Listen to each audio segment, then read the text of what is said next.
Olá, boa noite. A taxa de desemprego no Brasil em 2017 foi a segunda maior de toda a América Latina, só ficando atrás do Haiti, segundo o relatório do Programa das Nações Unidas para o Desenvolvimento, a PNUD, feita com base em informações da Organização Internacional do Trabalho. Em meio à crise econômica, o desemprego no ano passado atingiu 12,9% da população brasileira economicamente ativa e que tentou buscar um trabalho. Os últimos dados do IBGE, coletados entre junho e agosto deste ano, mostram que o índice baixou para 12,1%, só que a queda da taxa de desemprego tem sido puxada não por empregos com carteira assinada, e sim por vagas informais pelo trabalho por conta própria ou até o trabalho doméstico.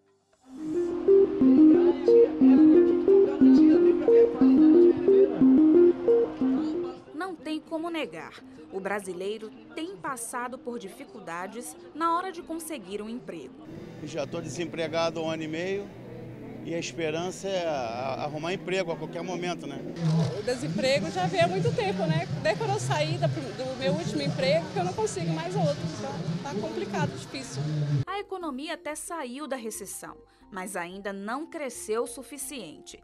No ano passado, a alta do PIB foi de apenas 1%, e a expectativa é de que esse número se repita agora em 2018. No meio disso tudo, o mercado de trabalho foi um dos mais afetados. É um setor que demora um pouco mais para reagir numa recuperação.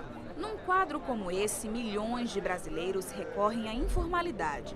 Porque a gente vai caçar emprego, não encontra emprego, então isso aqui foi uma renda que eu achei para sobreviver. Como uma selva de pedra São Paulo então eu me acho que a gente está no meio da selva, né? É um leão comendo o outro, é o dia a dia, aquela turbulência, tá entendendo? Então é o estresse. E aí eu não acho outra maneira de ganhar o dinheiro se não fosse esse trabalho aqui. Já são quase 15 anos que seu Cremilson Ribeiro vende meias no centro de São Paulo. Todos os dias ele trabalha uma média de 6 horas. Antes, já trabalhou como segurança e com uma carteira assinada. Mas depois de ser demitido, a alternativa foi o trabalho informal. Quem depende do meu trabalho é minha família, né? Geralmente a minha mãe, meu pai, as minhas irmãs. Mas aí eu pago uma conta de água, uma conta de luz, vou pagando um pouquinho aí, um pouquinho aí. O desafio é o dia a dia, o que eu te falei, né? Até a humilhação da sociedade, né? Te ver com os outros olhos, né? Tá entendendo? Você está trabalhando, as pessoas passam a te ver com outros olhos, entendeu? Mas a gente não tem vergonha de sair, não. Eu não tenho vergonha de nada, entendeu? Como eu estou te falando, é meu trabalho, tá entendendo? Quem passar, quem quiser olhar, olha. Quem não quiser olhar, não olha. Quem quiser comprar, compra. Quem não quiser, não compra. É a minha vida, é a minha batalha. É uma selva de pedra. Eu estou para sobreviver. Para garantir pelo menos a aposentadoria, seu Cremilson tem pagado o INSS. Assim como Ellen, que só tem 21 anos, trabalha na informalidade e já pensa no futuro. Eu tomei essa decisão porque eu tenho uma filha, né? Ela tem 1 ano e 2 meses agora que ela fez. E ela precisa do plano de saúde, porque também pelo SUS hoje o Brasil não está muito fácil com a saúde. E o INSS para mim garantir meu futuro. Aí como eu estava desempregada, eu tenho uma amiga que ela me indicou a trabalhar aqui. Na chuva, no sol, a gente sempre está aqui. De acordo com o IBGE, mais de 40% dos brasileiros que estão ocupados trabalham no mercado informal. Isso equivale a 37 milhões e 800 mil pessoas. São trabalhadores que prestam serviço ou que trabalham por conta própria, mas que não têm a carteira assinada.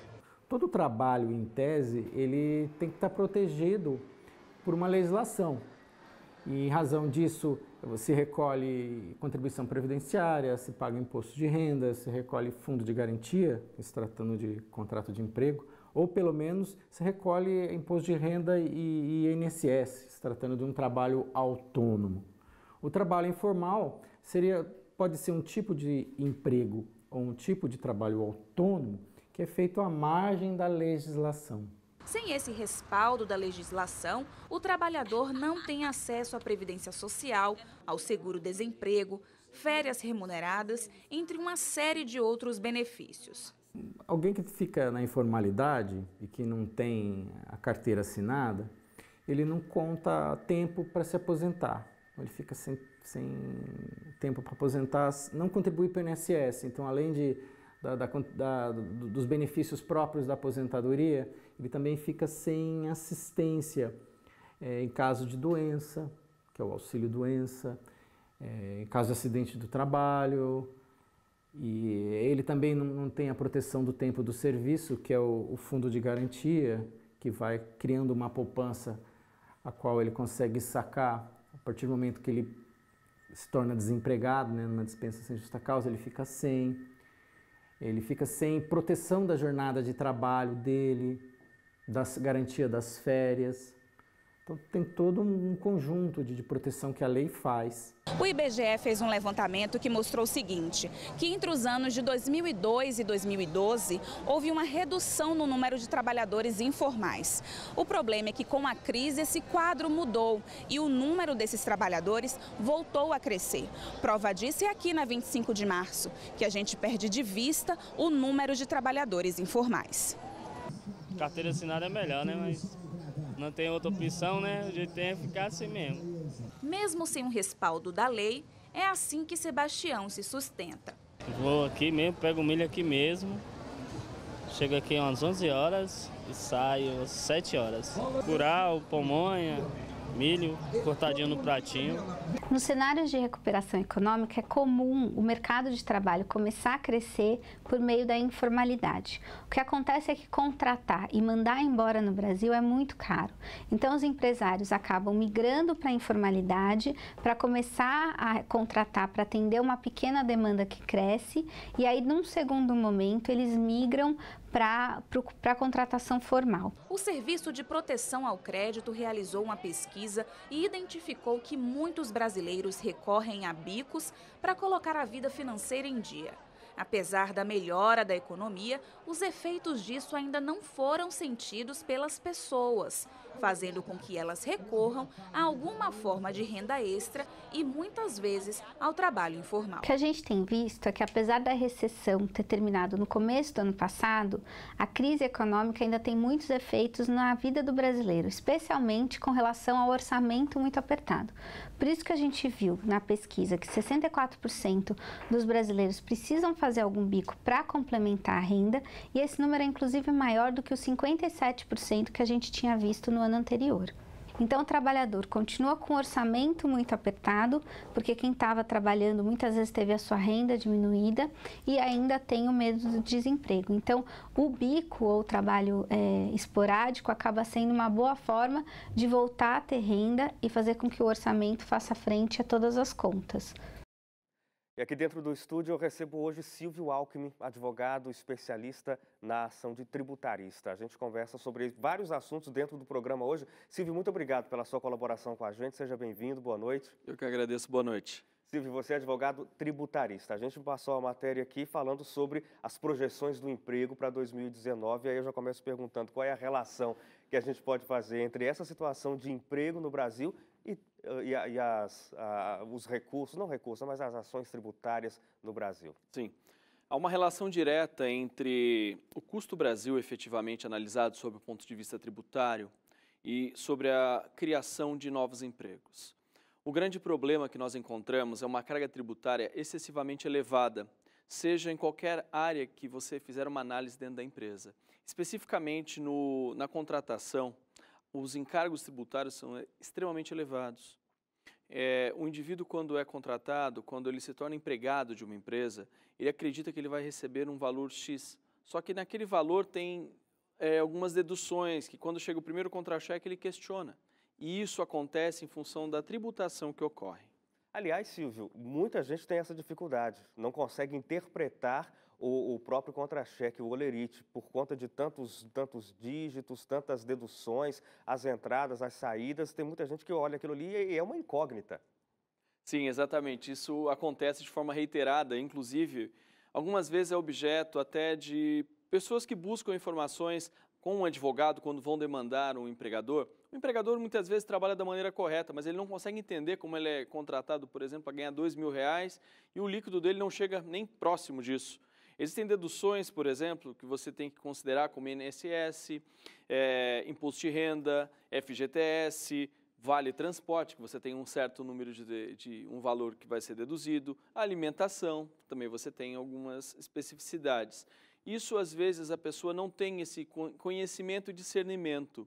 E o que acontece algumas vezes, seja em qualquer esfera que seja, a pessoa do mais baixo trabalho até, às vezes, um executivo, como já tivemos caso, é proposto pela empresa o seguinte: façamos um PJ, você vai ter uma empresa, você abre um MEI pré-serviço para mim, ou então você abre uma empresinha, que na verdade não é uma empresinha, empresa é empresa, tem CNPJ, e vai ficar mais barato. Inicialmente parece ser mais barato, só que ele tem outros encargos, ele tem que ter um contador, ele tem que gerar uma guia, se ele não pagar ele tem multa, então isso é uma grande ilusão. E às vezes as pessoas, acreditando que vão ganhar mais, caem nessa ilusão e aumentam mais ainda o custo. Aliás, porque se pensar nos números, o salário, o ganho fica maior. Mas aí você vai ter mais gastos do que se tivesse sendo uma pessoa física empregada. Sim. PJ é a pessoa jurídica, então é uma empresa trabalhando para outra empresa. É uma empresa trabalhando para outra empresa. Só que existem algumas regras para que você seja empregado e alguns benefícios também, o fato de você ser empregado. Você tem 13º, você muitas vezes tem participação nos lucros e resultados da empresa, você tem uma garantia de que se você for demitido, você vai ter os 40% de multa. Então, isso tudo incide de maneira considerável na formação do custo.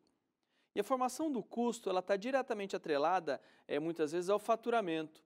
O faturamento, por sua vez, ele estabelece pelas regras atuais da fazenda, da fazendária, qual é o nível de tributação que você tem. De acordo com a tributação, você tem uma incidência tributária, só que algumas vezes as empresas sequer consideram isso quando tem uma contratação. Isso faz toda a diferença para a dificuldade que a empresa vai ter com relação aos encargos. Quando uma empresa contrata um funcionário, você falou aí, o funcionário contratado para receber X, e aí, na verdade, ele vai receber um X com menos Y, por conta das deduções. Para a empresa, o custo, como é que é feito? Porque para a empresa ela está pagando 2.000 para o funcionário, mas o custo para ela é muito maior do que esse. Eu estimo, por exemplo, um indivíduo de R$2.000 que seja contratado, um empregado, projete pelo menos 40% a mais que você vai ter de custo, sendo que você deve considerar sempre que você um dia, eventualmente, irá demitir essa pessoa.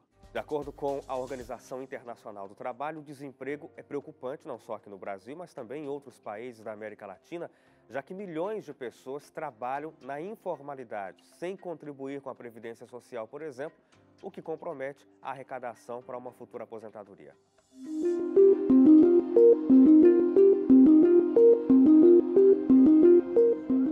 Quando a economia trava, o estímulo ao consumo é uma estratégia para virar o jogo. É por isso que a expansão do crédito ajuda e muito.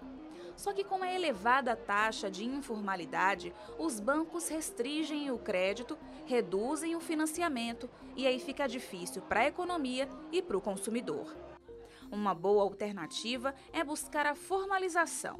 O microempreendedor individual, por exemplo, permite que o trabalhador tenha vários benefícios e garantias. A informalidade ela é ligada diretamente ao desemprego. Sempre que o desemprego aumenta, a informalidade, consequentemente, também aumenta, né? Hoje, com vários motivos para poder empreender mais fácil, né? Como tipos de empresa que são mais fáceis de empreender, por exemplo, o MEI, o microempreendedor individual, ele é um porte de empresa muito mais fácil, então está diminuindo essa quantidade de pessoas informais. Ainda o desconhecimento disso faz que as pessoas continuem informal. Então, aquela dona de casa que fazia um bolo, né? E alguém falou, nossa, seu bolo é gostoso, então ela continua vendendo informal, o docinho, ou o próprio rapaz que consertava chuveiro, então ele falou, posso começar a ganhar dinheiro com isso, então isso faz gerar informalidade. Mas existe um modus de fazer com que essa informalidade vire negócio. E aí que a gente, né, pode entrar e auxiliar essas pessoas a conhecer isso. Seu Roberto recorreu ao MEI. Tem 5 anos que ele é locutor. Trabalha com um cerimonial de casamentos em festas de debutantes e aqui na 25 de março. Assim, para mim eu não perco a garantia porque eu sou MEI, né? Sou microempreendedor. Então, automaticamente eu contribuo com o INSS. E aí isso te dá um pouco mais de segurança? Com certeza. A formalização por meio do MEI é fundamentada na Lei Complementar número 128, publicada em 2008. Para ser um microempreendedor é simples. Exige-se uma taxa mensal bem acessível, que é uma forma de contribuição para o INSS.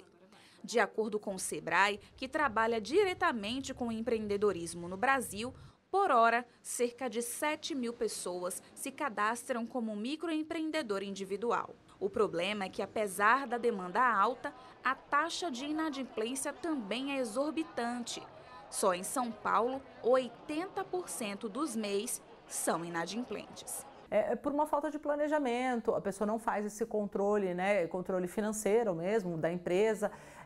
As pessoas ainda confundem um pouco o MEI, achando que não é uma empresa, que é uma coisa, só um benefício para a pessoa física, mas ela é uma empresa com CNPJ, com obrigações, com deveres, né? Ela tem os deveres dos seus impostos, os deveres de declaração e os benefícios não só do INSS, mas como você pode ter conta de pessoa jurídica em banco, então acesso a crédito, você pode emitir nota fiscal. Então, emitindo nota fiscal, você consegue abrir, né, o seu leque no mercado. De acordo com uma pesquisa realizada por uma multinacional especializada no setor de recrutamento de profissionais, o Brasil é o 6º país com nível mais elevado de trabalho informal.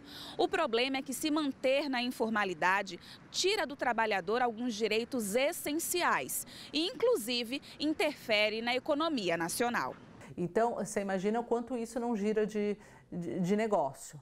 É muito alto, estou te falando em bilhões, aí a gente chega a falar nesses valores. E cada vez que você tiver mais pessoas formalizadas, mais negócio ele gira, porque um formalizado presta serviço para outro formalizado. Hoje você precisa de nota, por exemplo, nota fiscal mesmo, para comprovar aquele serviço ou aquela venda do produto. Então, se todos nos ciclos estão formalizados, vai gerando mais negócio e aumentando a quantidade de renda para todos, aumentando a quantidade de dinheiro que movimenta. Em primeiro lugar, porque esse trabalhador não tem direito nenhum, ele não tem direito a INSS, não tem questão de 13º, férias, e mesmo quando a gente compara esse trabalhador informal com aquele trabalhador individual, né, o MEI, ele também deixa de ter alguns direitos, especialmente porque ele não tem todos as suas atribuições colocadas em contrato, o que seria o caso de um autônomo. Então tem essa primeira questão, que é ruim para o trabalhador. Quando a gente fala para a economia de uma forma geral, é ruim por conta dos impostos, né? Acaba tendo sonegação desses impostos, que também é ruim para o governo, que ainda precisa voltar com a arrecadação. E, por fim, acaba sendo uma competição desleal entre os empresários. Aquele que contrata de uma maneira formal acaba pagando muito mais do que aquele que contrata na informalidade. Por isso, é muito importante o trabalho, por exemplo, do Ministério do Trabalho, que fiscaliza e ajuda esse trabalhador a ter sempre os seus direitos respeitados. Apesar de o conceito de trabalho informal estar diretamente relacionado à falta da carteira de trabalho assinada, esse conceito pode ser relativizado a depender da relação de trabalho, como explica o juiz Rodrigo Linhares. Todo trabalho subordinado, em que a pessoa que trabalha não é dona da organização do trabalho, nem a organiza, pode ser um contrato de emprego em potencial, independentemente se tiver um contrato escrito dizendo que é autônomo. No direito do trabalho a gente diz que o contrato de emprego é um modo de ser de qualquer contrato. Qualquer contrato pode vir a ser um contrato de emprego, dependendo como ele for executado. Você pode ter um contrato escrito, eu sou um médico, trabalho para o hospital, tenho um contrato escrito de trabalho autônomo. Tudo bem, mas aí começa a prestação de serviço. Aí o médico começa a se submeter às ordens do hospital, que começa a controlar o horário dele de trabalho, falar como é que ele como é que ele vai agir.